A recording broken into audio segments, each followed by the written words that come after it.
365 Sports. Maybe a must win. No. I mean, it's definitely a must win. It may not matter at all. Explain. Chargers and Houston play on Saturday. Right.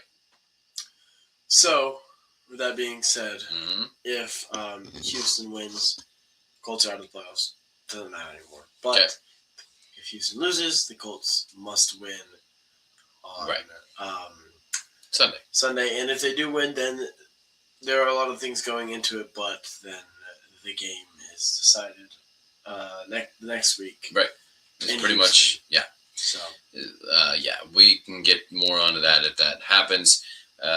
So the Colts have already announced Phillip Rivers as the starter. Mm-hmm. Your thoughts on that from a management perspective? I completely agree with it. I said this the other day. I said even if the Colts were knocked out this week, I think that you let the old man play if he wants to. Okay.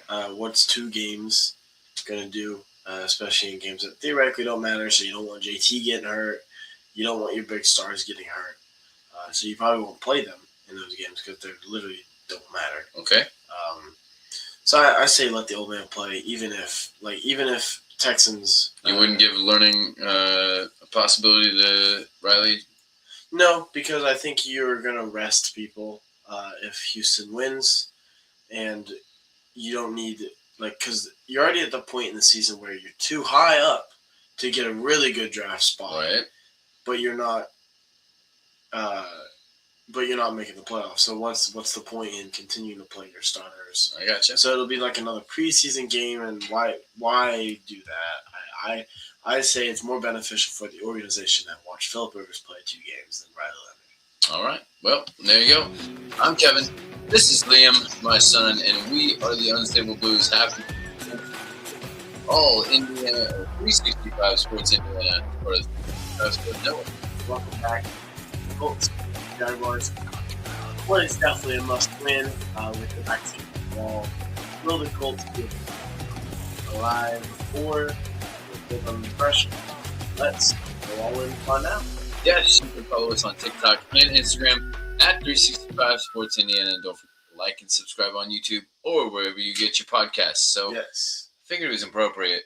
Normally we do injuries after a game, but this list is so long, we figured we'd start it off. Yeah, with this. The big ones. The big ones, of course. I did you know this before I told you that? I did not, but I saw the whole long report after you sent me that. Buck out, neck surgery. Yeah. So looks like things were not okay with his neck whenever he played. He tried to play. He got limited snaps, anyways. Just didn't feel right. Couldn't play. Okay, and then Bernard Ryman is back, which is huge. Yeah. Especially with someone who has no mobility, and I think he would even agree as a quarterback, and the run game that has been struggling. Mm-hmm. So it's huge to get our right tackle back. Yep. Left tackle. Left tackle. Yes, you're right. And another big one that Sauce Gardner with Mooney being gone and no reports on that for some reason. No concussion stuff again. Still. Yeah. Sauce is back. Yep. Should be back in his calf, so watch for an Achilles there. Because that's just kind of what comes with calf injuries. Hopefully it was only a minor calf injury. He didn't actually need to be on IR. They just put him there to kind of be like, okay, you're not playing. So, all right. Hopefully that's the case. Agreed. All right. Time now for your keys to the game for success for the Colts against the Jaguars at home. This is a surprisingly good defense. You need to establish both sides of your offense, so you got to run the ball and keep running the ball. They did not do that well last game, and therefore they weren't able to control the clock. If you control the clock, most time you kind of control the outcome of the game in score-wise. Whether you lose or win, you can control if it's going to be low scoring or high scoring. Against this Jags, I would say you want to go more low scoring with it. I think overall they have a better offense than you do, so you need to be careful. And so if you run the ball, you control the clock. I gotcha. I'm gonna go to the other side of the ball and say you got to stop the run. Okay. Because this is Trevor Lawrence gets all the attention, but Liam Cohen is a really good offensive coach, and he understands the importance of the run game. Travis Etienne is having a get back, get right season, and so in order to control that clock, the other side of it is you got to stop the run and control that side of the ball. Yeah. And another one, I think Trevor is really good at using his legs to escape. Yeah. So play him kind of like you play Patrick Mahomes. You got to contain. He won't necessarily run past the line of scrimmage for a ton, but he'll run around behind the line of scrimmage. Oh, he could run. He's good at it. Yeah. But what he likes to do is he likes to scramble around behind the line of scrimmage and find an open receiver. Right. So sticky coverage is going to be key. Mm. Yep, sticking through the whistle. Yep, coverage sacks. Yep. Again, also protect the ball. Take the ball. If you win the turnover battle, it's going to be pretty good for you. If you don't, it's going to be very bad for you. That's how it goes. Mm-hmm. Attack deep early for me is one. And then on the other side, prevent attacking deep. Because I think the Jaguars really kill us with that. So every time we play him recently. And my last one is protect Phillip Rivers. You know where he's going to be. Everybody does. So you got to make sure you give him some time to throw. He's going to get it out as quickly as possible. He's going to adjust the play ahead of time, as we saw last week. He's going to do everything in his power to get in the right play, but he needs time. And so you getting your left tackle back. You're still down your right tackle. So you got to adjust that and make sure you protect him and keep him upright. Otherwise, he can't do anything. Correct. What are your matchups to watch then? I think a big one is Jacoby Myers versus Sauce Gardner. Sauce being freshly back. So he's still going to be adjusting to things, and Jacoby Myers is playing really, really good. Yep, killed us last game. Yep, playing really good this season.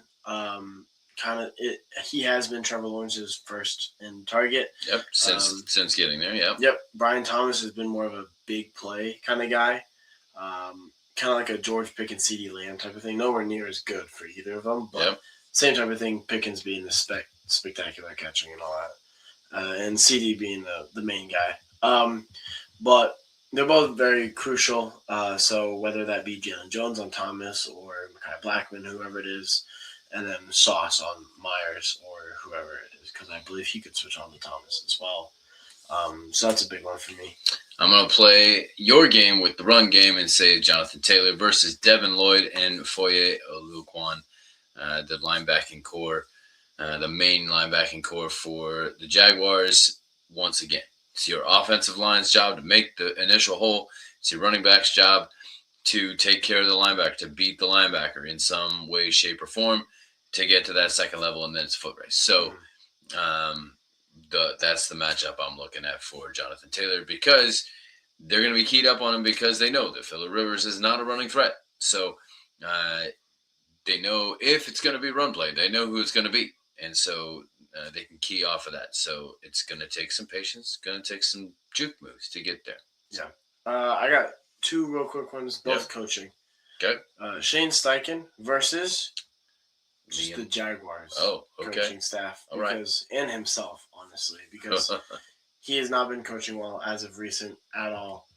Very questionable things. And then my second one is Liam Cohen versus Lou Anarumo. Okay. Offensive mind versus the defensive coordinator, who I would say defensive coordinator. As of last week's kind of been but the weeks prior have been pretty solid. Yeah. So I don't think Lou should leave. I think he's a great defensive coordinator. I don't understand what happened last week, but I still believe in Lou. Yeah, I think. Well, we'll get more into my thoughts on the big picture later in a future episode. It's a little too early for that, even though it feels like it's not. I'm going to say, related to my protect Phillip Rivers, is Bernard Ryman and Matt Consalvis, who is now switched to the right tackle position, versus two of the best in the business, Josh Hines-Allen and Trayvon Walker, two, I think, back-to-back year number one overall picks. They really filled those out. And now it's kind of coming to fruition after some bad coaching and some coaching moves that needed to happen. you're seeing the Jaguars kind of fulfill everything that they thought they could be able to do with their draft picks. So credit to Liam Cohen on that one. They've kind of rebounded a lot of things. Speaking of which, open goal rebounder and goal setup is perfect for your backyard. Click the link in the description for more on that. It's now time for our all-in player to watch. So who are you watching, and on the Colts side, who's going to be a key player for them? This kind of goes into my prediction. I'm going to say JT is the player to watch here. I figured. I am going to say it's Zaire Franklin. Okay. He has been a tackle fiend the past 3 years, and it's dropped off because he's been in a change of system, and I get it. But there have been many Zaire Franklin problems this year with tackling, with wrapping up, with being in the wrong place at the wrong time. Last week, he had a busted coverage. So I think this is, I don't want to say it's defining for him, but he needs to play well on that defensive side of the ball if the Colts are going to have any chance. He's a leader. He's a quarterback on defense. He's got to have a good game. You got to put in the proper training. Speaking of which, Farmhouse can help you train your puppies with healthy treats like we use at Country Mountain Dogs. Click the link in the description for more on that. It's now time for your prediction, as you alluded to. Yes. It's going to be a low-scoring game because JT is going to have his way. Okay. Running clock out. I believe it's going to be 17-13. Actually, 17-14. Jaguars come short. Okay. Keeping the Colts' playoff hopes alive because I believe the Chargers are going to beat the team from Houston on Saturday. Kind of not putting the season to sleep just yet. Speaking of which, Joi Baby sleep sacks and matching crib sets can put your little one to sleep. Click the link in the description for more. Yes, I think that every time these teams meet, it's actually the opposite. That it's actually a high-scoring game almost every single time. And so I'm going to say, not superstitious, I'm just a little stitious, so I don't think the Colts will get it done, but I'm going to say that they will not. So it's going to be 31-29. Odd score. Okay. I like the odd scores as of late. Jaguars winning? Jaguars are winning, yes. Gotcha. That's all the time that we have for today. We'll be back tomorrow with our Keep the Pace, look at Pacers basketball and all of its pitfalls. And then we'll be back next week with, our recap of this game. And I don't know if you knew this, but IU football has a pretty big game coming up. So we'll preview that. We'll look at that IU basketball with our Candy Stripe Clear Out, Unstable Pick 6, and so much more.